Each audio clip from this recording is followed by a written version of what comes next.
Okay. Welcome to K9 Boxing Live. And now I'm Cornelius K9 Bundrage, two-time world champion.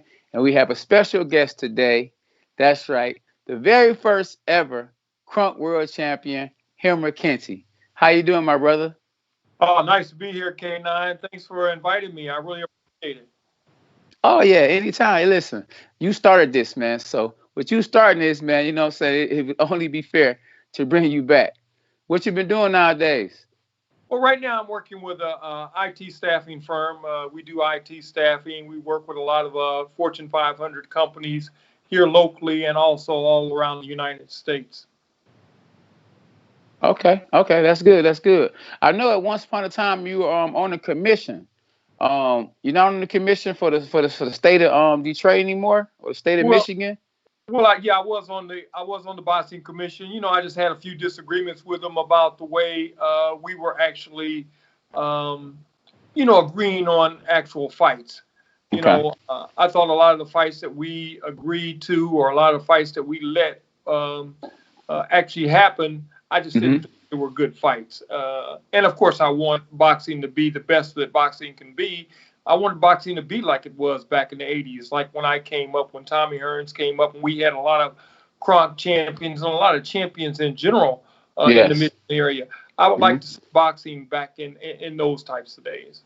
So I'm trying to figure this out. You told me it was some things you wanted to happen that didn't get happen, but you were the first world champion out of Krunks. So we couldn't make that work. We couldn't make it happen. Well, They wouldn't yeah, listen.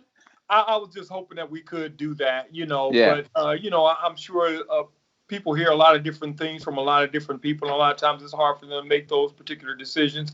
And a lot of those people that were making decisions on that commission, they weren't around boxing when you were coming up, or when I was Hmm. coming up, Yeah. and we had a lot of the champions going on at that time.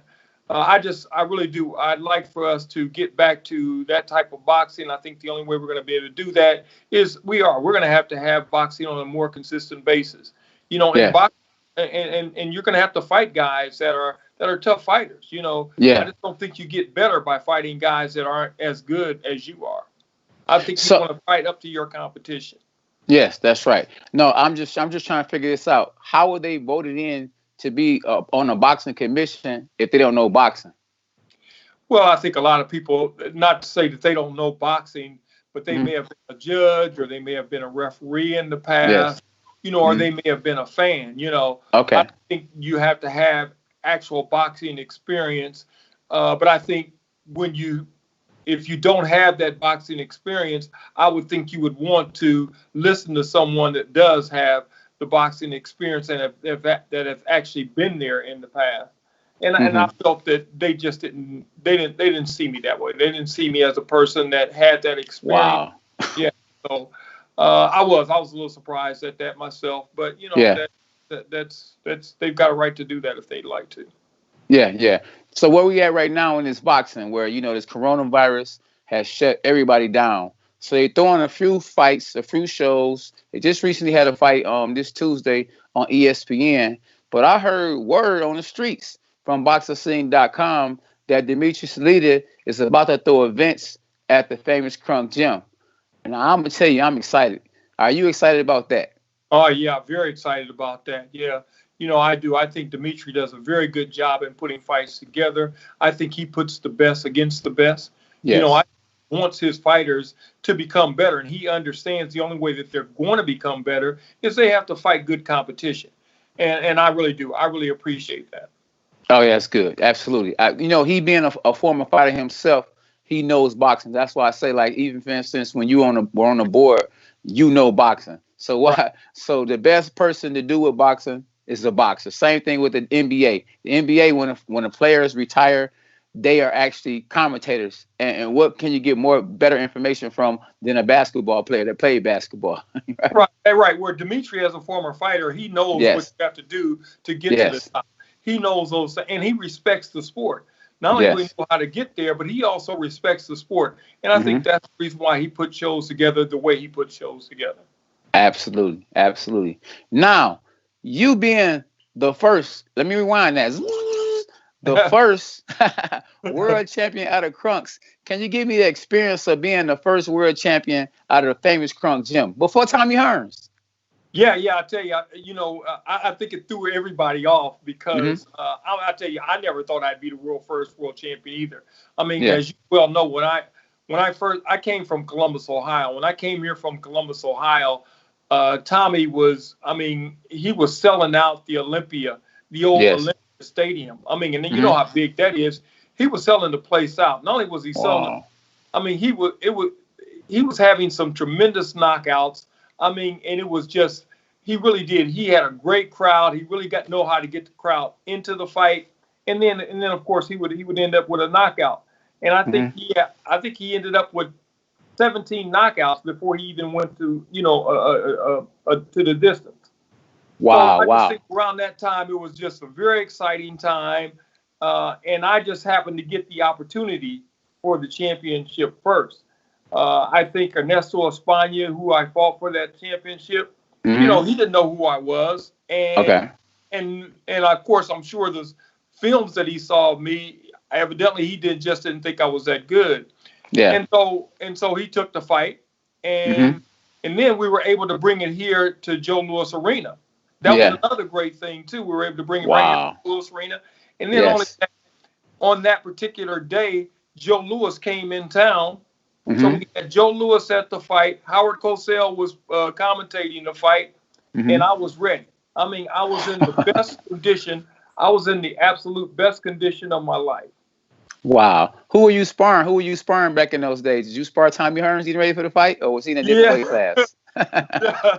I did. I really did. I had to sprawl Tommy just about every single day. I only made Wow. about 3 rounds with him because, as you well know, you sprawl with several different people to make up Yes. your 10, 12, or 15 rounds, how many ever you're going. Hmm. But Tommy was a person that I sprawled with. I sprawled with, of course, Jimmy Paul. I sprawled with Milt McCroy. So all of Wow. the guys that eventually became world champions, I sprawled Yes. those guys to prepare Hmm. me for my championship fight.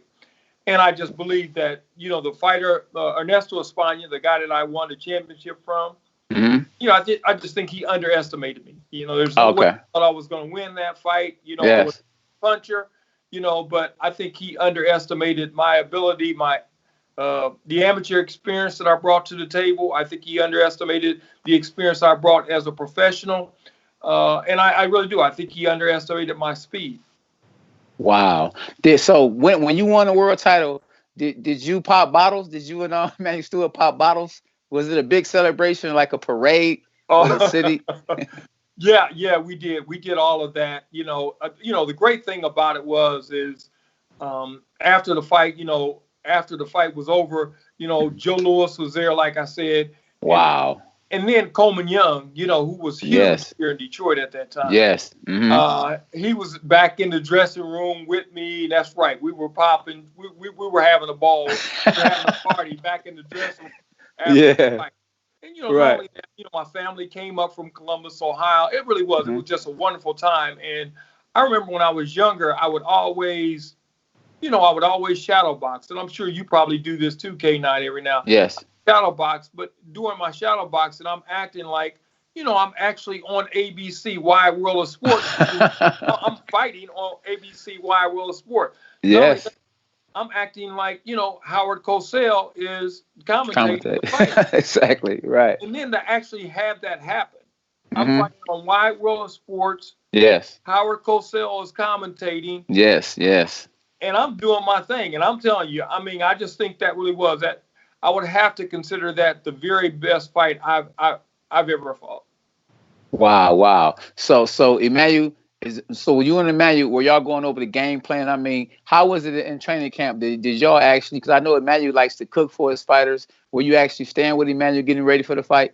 No, not at that. Not really. I really about the last 4 weeks, Tommy and Hmm. I, we stayed at a hotel. Honor. But in terms of putting the game plan together, one of the things that I did is when I first started watching Ernesto Espana, I started watching some of his films. It was kind of hard for me to watch some of his films because he's good. He was a good fighter. And so it was kind of tough for me to watch some of his films. But as I continued to watch those films, I began to see some little mistakes that he would make. You know, Okay. and one of the things that I determined is if you get real aggressive in your fighting style, he'll get aggressive along with you.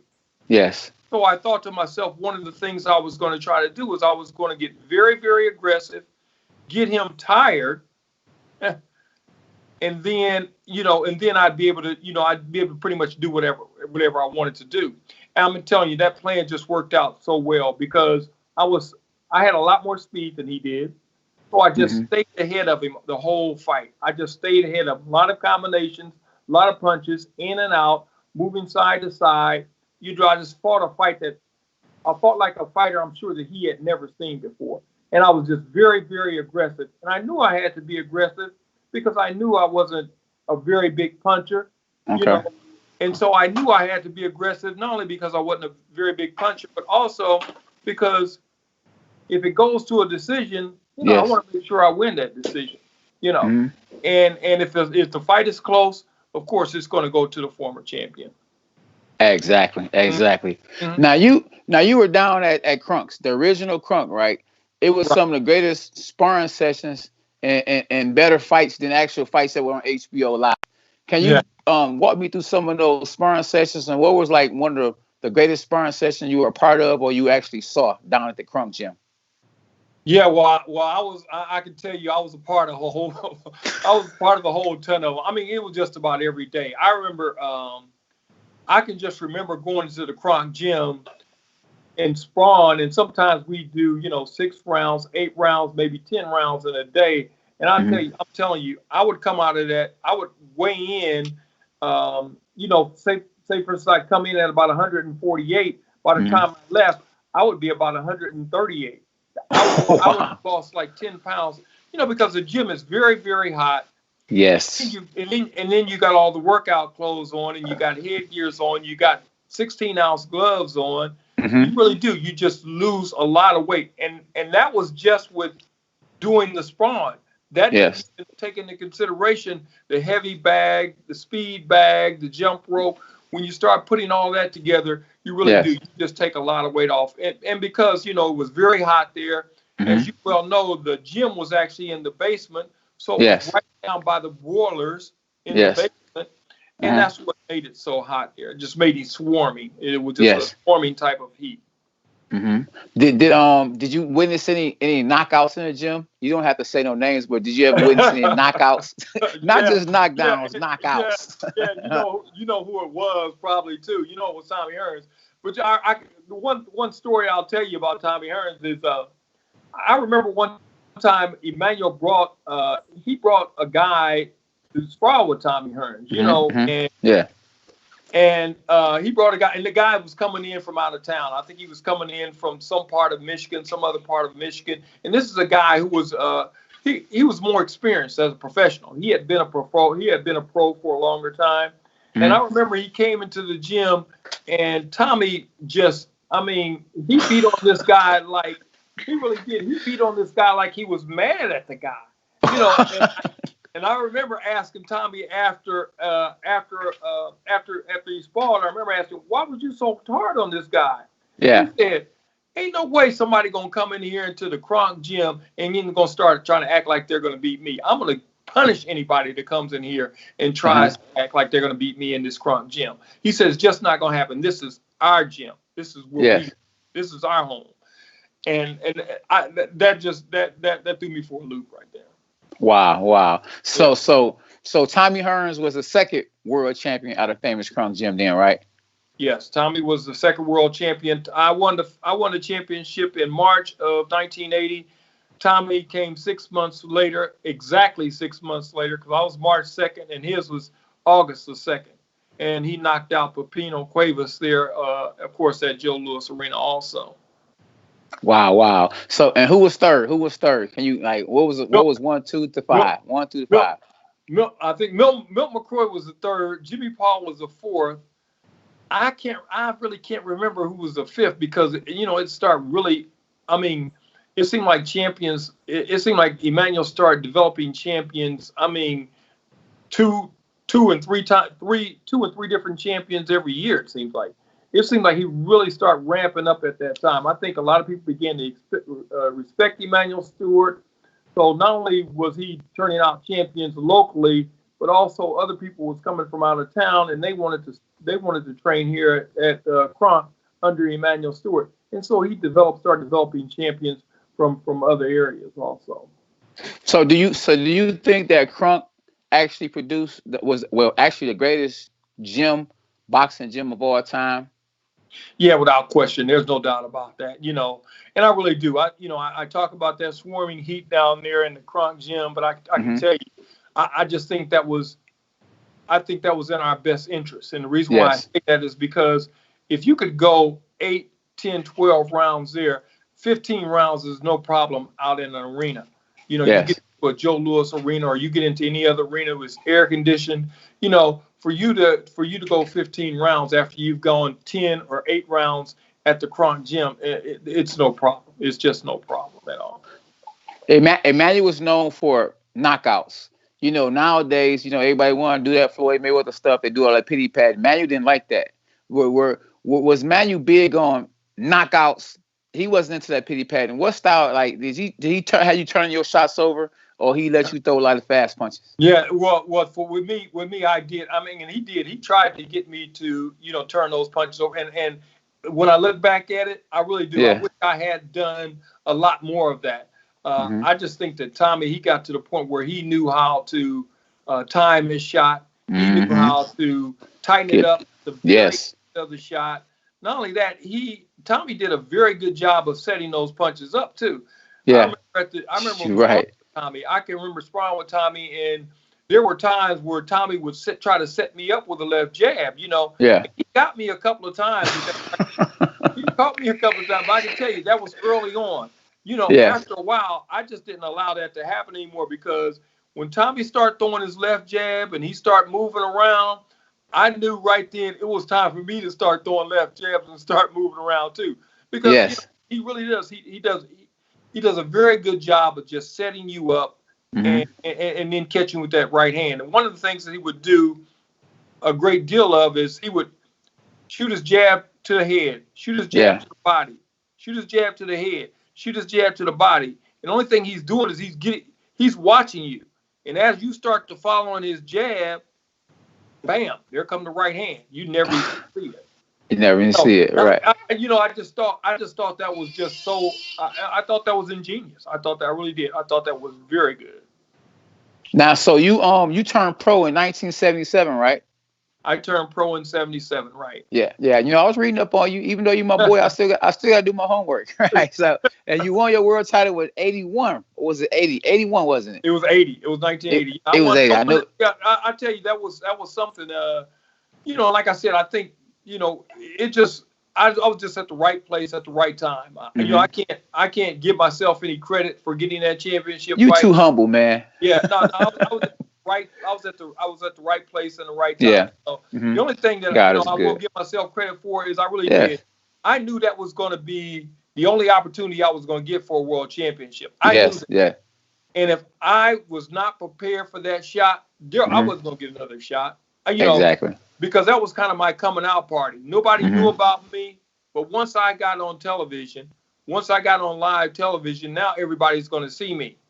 And so if I don't win this championship fight, it's going to be real hard for me to get another championship fight, because, you know, nobody's going to want to fight a fighter like me. Yeah.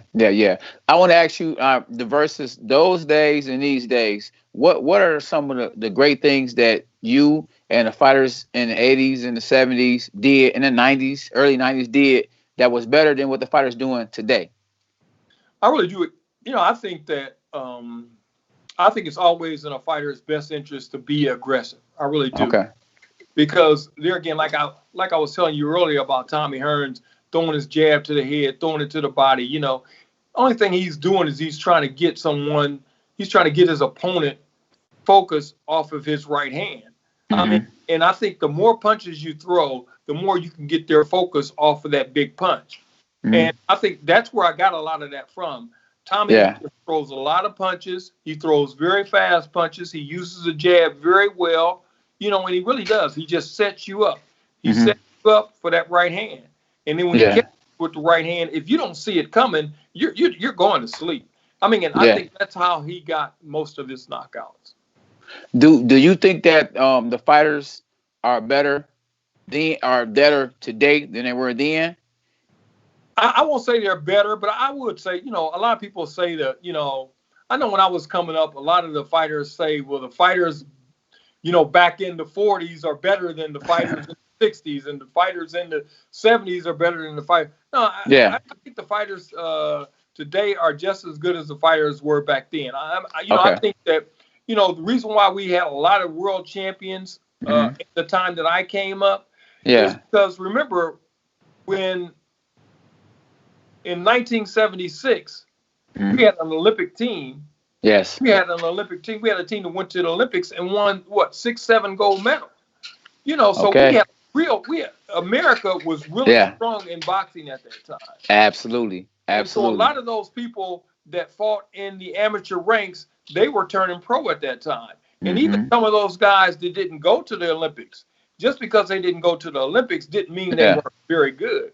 And so a lot of those guys, they got mature, they got better, they got stronger, and they became world champions. And that's why I think when we produced the most world champions. Yes. So you're basically saying that the fighters in the 70s and 80s and the early 90s would have smoked the fighters today. No, I can't say that. I can't say that. Yeah. You're too humble. No, I can't say that. I will say this though, because I watch a lot of the fighters today, and I really do. I think they are very good. I think they're very smart. The only thing I don't see in them is I don't see the aggressiveness. I'd like to see them a little bit more aggressive. Okay. I tell you, we got really good fighters, really smart fighters. I mean, there are just so many good fighters out there right now.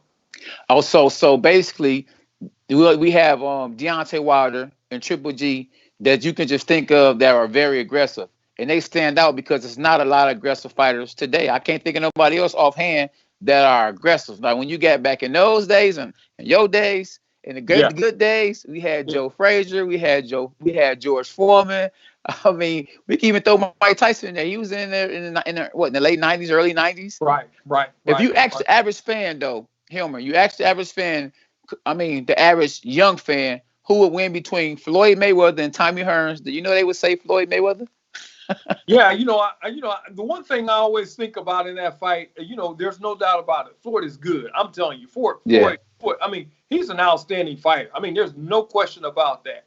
It's just that Tommy Hearns, it would be hard for me to see Floyd Mayweather beating Tommy Hearns, and primarily because Tommy Hearns is 6'1". Floyd Mayweather is like 5'7". And not only that, Tommy Hearns uses his reach very, very well. Yes.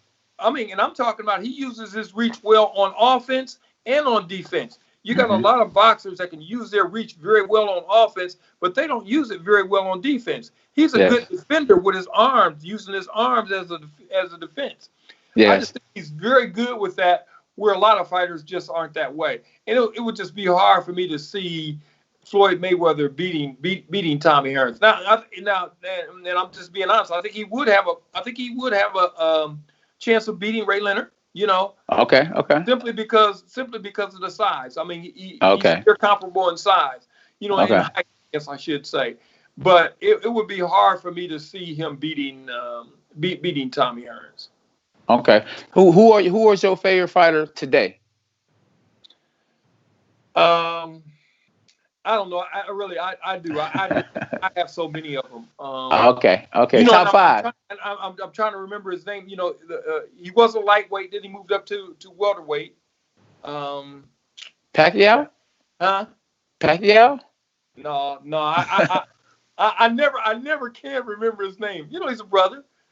Oh, okay. Lightweight and went to welterweight. Lightweight. He went to welterweight. Don't worry about it. I never can, but is you talking about Bud Crawford? Bud, that's right. Okay. That's right. And the reason why I like him so much, he really does. He reminds me of Tommy Hearns. 2 minutes. Right. He reminds me of Tommy Hearns. Wow. Yes, he good too.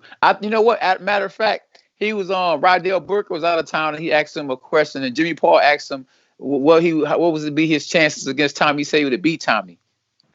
Bud said that. I don't know about that because there again. I don't know about that. Yeah, I don't know about that because there again, I think Bud. I think Bud's only about what he's probably about 5'10" or something like Yeah, that. yeah, exactly. About 5'10". I can tell you when like I said, by sparring with Tommy, Yeah. he just uses that height. He just uses it so well. I mean, he really he uses it so well. And not only that, when you're trying to reach him with all of the height he's got, and then he counters you. I mean, it really is devastating, man. It really is. Yeah. Yeah. Hey, isn't it crazy though, Hilmer, the money that the fighters are getting today compared to the days when you were boxing? Yeah, it really is. It's unbelievable. I can't even count the times that I've said, "Boy, I sure wish I was boxing these days." With the money they're making now, it is. Man, the purses are unbelievable. But one thing I will say though is I think they're all deserving of it. I really do. Yeah. I think they are all deserving of that. As you well know, K9, boxing is a tough sport. It really is. It is. Yes, it is. Yes, it is. Where in basketball or baseball or any of those team sports, if you're having a bad day, maybe some of your team members can help you out. But if you're having a bad day in that boxing ring, you in trouble. There's nobody you can pass the ball to. Right, exactly. Not. Yeah. None of that. Yeah. So if you're having a bad day, you can, you just having a bad day, and it's not going to be good. I want to ask you a couple more questions. I see we're about to run out of time. A couple of more questions. How good was Bernard Mays? Emmanuel Stewart used to say Bernard Swoodbad Mays was the best fighter he ever saw. Even better than Sugar Ray Robinson, he told me. How good was Bernard Swoodbad Mays?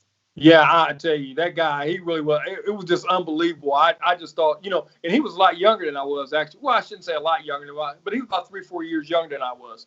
Mm-hmm. And I remember when I was coming up as an amateur, and, I was in the open division. He was coming up in the amateurs, and he was in the juniors, and he was he was novice. Yeah. And I tell you, I used to go to some of the junior tournaments, and I used to watch him, and while watching him, just shaking my head in unbelief. I mean, he really was. He was just truly, I don't know. He was just unbelievable, And there were times when you could tell he wasn't in condition. Okay. But he was able to put it together in a way that would get the guy out of there early, or whatever he needed to do. He was able to do, and not only was he able to do it, but he was able to do it in a stylish, flat fashion. He was very good. I mean, he really was. He was. I would have to say he was the best fighter I've ever seen. How good was Stevie McCrory? I don't know if I ever saw him fight before. I mean, actually down there and train, because I'm from Kronks too. I stay down the street. I used to come down there and see a lot of you guys train and fight and all that. I don't know if I really remember Stevie McCrory, but how good was he? Yeah, the one thing I always think about when I think about Steve McCrory is I remember watching him spar one day, and I'm telling you, we as pros, we were pros at the time, and he was still an amateur. We would stick around after we were finished working out. We would stick around and watch him sprawl. I mean, that's how good he was. And I remember him being in a corner. I can remember a guy having him in the corner, and I'm telling you, this guy probably threw 6, 7, 8, maybe 9, 10 punches. Missed. He made the guy miss every one of those punches, and then just curl right out of the corner, and then of course, got the big part of his ring to his back. He really was. He was just he was amazing. He really was. Wow. Who was the best fighter in the gym? You got fighters that can shine in when the lights on, but you got some, you call them gym fighters. Who was in the gym that was real good? I mean, you saw them and they could knock your head off in the gym. Yeah. Well, I think most of the fighters for Kronk anyway. I never really saw what I considered a gym fighter. Most of the guys that did good in the gym at Kronk, they did the same thing. They did good, as the fight went on too. I can't think of really a gym rat that was coming up around the time I was coming up that was really good in the gym and not that good in the ring. Not Bam was good in the ring. He was good when the lights came on. I remember I used to see him, man. He'll hit him and you'll pop. He'll say, "Mother effer." Then he'll hit you back. Then you'll hit him again. He'll say, "You stupid mother." Bam was crazy, man. Yeah, that was another thing. That was I think that was a lot of wasted talent because he really was. I think he was really really good. I just don't think he trained. He just wasn't willing to put the time into the training that he needed to. But yeah, you're right. He was very good, and he was a big puncher. He was a big puncher. Yeah. Okay.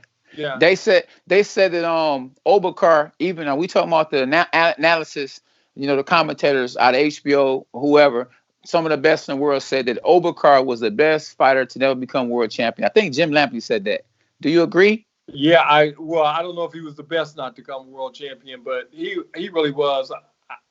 I tell you, a lot of people are surprised to see you win the championship. Yeah. I was surprised that he did not win the championship. I really, right. I really was. I was just surprised because I knew for sure he was going to win a world championship. Okay. But there again, I just think, where, like I said, in other sports, I think a lot of guys can kind of, maybe not work as hard and still be successful. In boxing, you just can't do that because it's not a team sport. It's, you got to do it all yourself.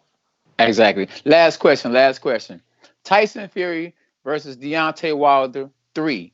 Who wins the fight? And who will win the fight between the winner of those two versus Anthony Joshua? Because I heard Tyson Fury is about to fight Anthony Joshua in a 2-fight deal. Well, I'm glad you asked me that question because I can give you the answer to that too. I can tell you okay. If Deontay Wilder has me in his corner, if Deontay Wilder, seriously, you're gonna get paid. Deontay Wilder has me in his corner, he's gonna be Tyson Fury because I'm telling you, I know exactly what I do. I studied those fights, both of them. I know exactly what he has to do to beat Tyson Fury. I really do. Right. So if I'm in this corner, he wins. If I'm not in this corner, I don't know. Okay. Hey, so you a trainer now too, though? I mean, or you get in the game and train somebody? No, I'm not, but I would train. I'd love to train. I'd love to train him against Tyson Fury. I really would. Okay. I think I know exactly what he needs to do to win that fight. Okay. So what's Anthony Joshua's chances to beat whoever wins the fight between them the third time? To be honest with you, I've seen Anthony Joshua fight, but I haven't seen him a lot. Yeah. I'm just not that impressed with Anthony Joshua. I'm sorry. It is what it is. It could be because I just have not seen him enough. But I have seen him in. I wasn't that impressed. And he's not really that big of a guy. He's not a real big guy. So that's another thing I think that makes him limited in terms of what he can do in the heavyweight anyway. Okay. Well, I believe styles make fights. Yep. I think that if Deontay Wilder was to fight Anthony Joshua, I think he would knock Anthony Joshua out. But I think Joshua has a great chance against Tyson Fury because Tyson Fury is not a one-punch knockout artist. Yeah, he's not a style. I think he's a much better puncher. For example, I think he's a much better puncher. I think he was a much better puncher in the second fight with Wilder. Oh, yes, he was. In the first fight. And shout out to Sugar Hill. And I think that has to do with of course, the Kronk trainer.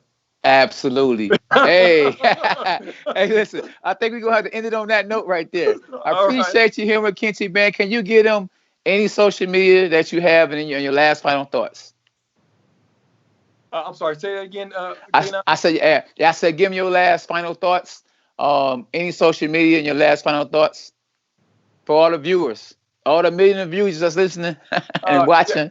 No, I really don't. I don't have really any final advice or anything like that. I really do. I love boxing. I want it to continue, and I really do. I want guys to really.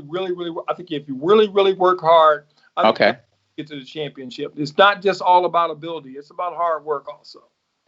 Okay. Well, I appreciate you, and I look forward to seeing you when the gyms open back up or at the Demetrius Salinas Kronk fight, the Detroit Brawl. I'm looking forward to it. All right. Good evening, my brother. Cheers. All right.